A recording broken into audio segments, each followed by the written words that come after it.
ഒരു വ്യക്തിയുടെ, അതും ഒരു രക്ഷാപ്രവർത്തകന്റെ മൃതദേഹത്തോട് പോലും സർക്കാർ ഉദ്യോഗസ്ഥരും സർക്കാർ സംവിധാനങ്ങളും അനാദരവ് കാണിക്കുന്നു എന്ന വളരെ ഗുരുതരമായ വിഷയമാണ് ഇപ്പോൾ മാധ്യമങ്ങളിൽ ചർച്ചയാകുന്നത്.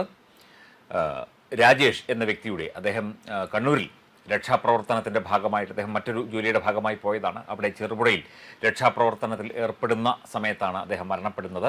അദ്ദേഹത്തിൻ്റെ മൃതദേഹം ഏതാണ്ട് തൃശ്ശൂർ ചാവക്കാട് വരെ ഫ്രീസറില്ലാതെ ആംബുലൻസിൽ കൊണ്ടുവന്നു. അതിനുശേഷം പിന്നീട് അതൊരു പ്രതിസന്ധിയായതിനെ തുടർന്നും പരാതികൾ ഉയർന്നതിനെ തുടർന്നുമാണ് അദ്ദേഹത്തിൻ്റെ മൃതദേഹം തുടർന്ന് ഫ്രീസറിലേക്ക് മാറ്റാൻ അധികൃതർ തയ്യാറായത്.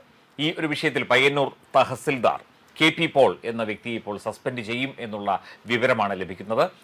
റവന്യൂ മന്ത്രി AP അനിൽകുമാർ ഇത് സംബന്ധിച്ച് റിപ്പോർട്ട് തേടിയിരുന്നു.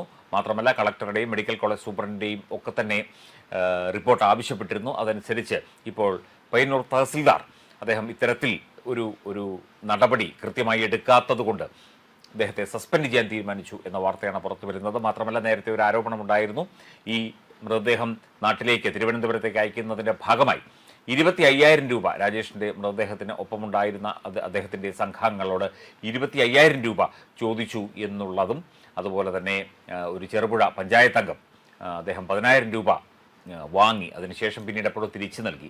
ഈ മൃതദേഹം അങ്ങോട്ടും ഇങ്ങോട്ടും കൊണ്ടുവരുന്ന ഈ സമയത്ത് മനുഷ്യൻ്റെ ഒക്കെ കൂടെയുള്ളവരുടെയൊക്കെ മാനസികാവസ്ഥ വളരെ ഗുരുതരമായിരിക്കും, വളരെ ഭീകരമായിരിക്കും.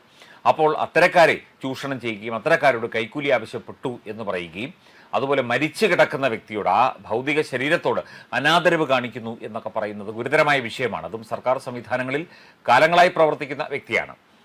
തഹസിൽദാർ എന്ന് പറഞ്ഞാൽ റവന്യൂ വിഭാഗത്തിലെ ഒരു താലൂക്കിൻ്റെ മുഴുവൻ ചുമതലയുള്ള, കളക്ടർ കഴിഞ്ഞാൽ അടുത്ത ഒരു സ്ഥാനം വഹിക്കുന്ന വ്യക്തി കൂടിയാണ്.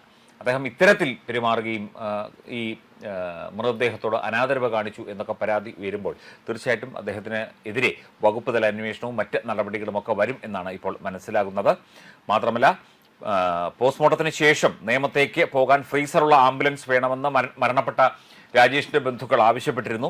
എന്നാൽ ഫ്രീസർ സൗകര്യമുള്ള ആംബുലൻസ് ലഭ്യമല്ല എന്ന കാര്യം പരിയാരം മെഡിക്കൽ കോളേജ് പ്രിൻസിപ്പൽ തഹസിൽദാരെ അറിയിച്ചു. തുടർന്ന് സ്വകാര്യ ആംബുലൻസുകാരെ തഹസിൽദാർ സമീപിച്ചെങ്കിലും 25,000 മുതൽ 33,000 രൂപ വരെ വാടക ചോദിച്ചതിനെ തുടർന്ന് അത് വേണ്ടെന്ന് വെക്കുകയായിരുന്നു എന്നാണ് ഇപ്പോൾ അറിയാൻ സാധിക്കുന്നത്. മാത്രമല്ല രാജേഷിന് മൃതദേഹം കൊണ്ടുപോകാൻ പയ്യന്നൂർ തഹസിൽദാർ പണം ആവശ്യപ്പെട്ടു എന്നാണ് Cherupuzha river rafting society president ആരോപണം ഉന്നയിക്കുന്നത്.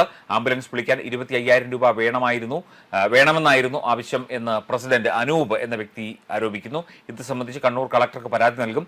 ആംബുലൻസ് അറേഞ്ച് ചെയ്യാം എന്ന് റാഫ്റ്റിംഗ് ടീം പറഞ്ഞു. എന്നാൽ പണമായി പൈസ തന്നാൽ മതി എന്ന് തഹസിൽദാർ മറുപടി നൽകി. ചെറുപുഴ പഞ്ചായത്ത് അംഗത്തിന് ഒടുവിൽ 10,000 രൂപ നൽകിയെന്നും അനൂപ് പറഞ്ഞു. ഈ തുക പഞ്ചായത്ത് മെമ്പർ പിന്നീട് തിരികെ നൽകി. ഇക്കാര്യം സ്ഥിരീകരിച്ച് ചെറുപുഴ വാർഡ് മെമ്പർ അനീഷ് ആന്റണിയും രംഗത്ത് വന്നിട്ടുണ്ട്. ഇതൊക്കെ സാങ്കേതികമായ കാരണങ്ങളൊക്കെ പറഞ്ഞ് ഒരു വ്യക്തിയുടെ മരിച്ചുപോയ, അപകടത്തിൽപ്പെട്ട് രക്ഷാപ്രവർത്തനത്തിനിടെ മരിച്ചുപോയ ഒരു വ്യക്തിയുടെ കുടുംബക്കാരെയും വേണ്ടപ്പെട്ടവരെയും ആ വ്യക്തിയുടെ ആത്മാവിനെ തന്നെ അവഹേളിക്കുന്ന തരത്തിലേക്ക് അല്ലെങ്കിൽ അപമാനിക്കുന്ന തരത്തിലേക്ക് ഇത്തരം സംഭവ വികാസങ്ങൾ എത്തുമ്പോൾ തീർച്ചയായിട്ടും അതിന് ശക്തമായ നടപടി നമ്മുടെ നിയമത്തിൻ്റെ കീഴിൽ നിന്നുകൊണ്ട് വേണം എന്ന് തന്നെയാണ് ഈ വാർത്തയോട് പൊതുസമൂഹം പ്രതികരിക്കുന്നത്. മരിച്ചു പോയ വ്യക്തി അദ്ദേഹത്തിൻ്റെ ആ ഭൗതിക ദേഹത്തോടുള്ള ഒരു ആദരവ് കാണിക്കാതെ അത് ഫ്രീസറില്ലാത്ത ആംബുലൻസിൽ അയച്ച് പിന്നീട് ഫ്രീസറിലേക്ക് മാറ്റി. മാത്രമല്ല ആംബുലൻസ് വിളിക്കാനായിട്ട് തഹസിൽദാർ, താലൂക്കിൻ്റെ മേധാവി പണം ചോദിച്ചു എന്നൊക്കെ ആരോപണങ്ങൾ ഉയരുമ്പോൾ തീർച്ചയായിട്ടും ഈ വിഷയം കാര്യമായി തന്നെ അന്വേഷിക്കേണ്ടതാണ്.